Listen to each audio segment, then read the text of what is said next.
আজকে থেকে আমার জীবন নিয়ে অতীত বর্তমান ভবিষ্যৎ নিয়ে কোনো চাওয়া নাই, কোনো পাওয়া নাই, কোনো ইচ্ছা নাই, কোনো স্বপ্ন নাই, কোনো আপত্তি নাই, কোনো আফসোস নাই, কোনো হা হুতাশ নাই। আজকে থেকে আমি আমার মন, আমার ব্রেন থেকে বলতে শুরু করলাম, পাইলেও আলহামদুলিল্লাহ, না পাইলেও আলহামদুলিল্লাহ, মন মতো হলেও আলহামদুলিল্লাহ, মন মতো না হলেও আলহামদুলিল্লাহ।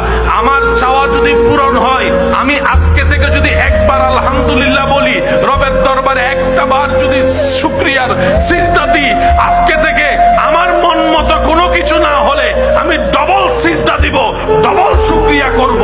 জগৎ আপনাকে জিজ্ঞেস করবে, তুই কি বেটা পাগল হয়ে গিয়েছিস? চাইলি একটা, রব দিল আর একটা, তুই এতে খুশি কেন হয়ে গেলি? আপনি আশেক হয়ে উত্তর দিবেন, প্রেমিক হয়ে সেদিন উত্তর দিবেন, যেটা পূরণ হয়েছে সেটা আমার চাওয়া ছিল, আর যেটা পূরণ হয়নি দিয়েছেন রব, সেটা রবের চাওয়া ছিল, রবের চাওয়া ছিল।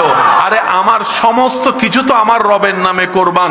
আমার রব যেটাতে খুশি, আমি বান্দাও আজকে থেকে সেটাতে খুশি। সুবহানাল্লাহ।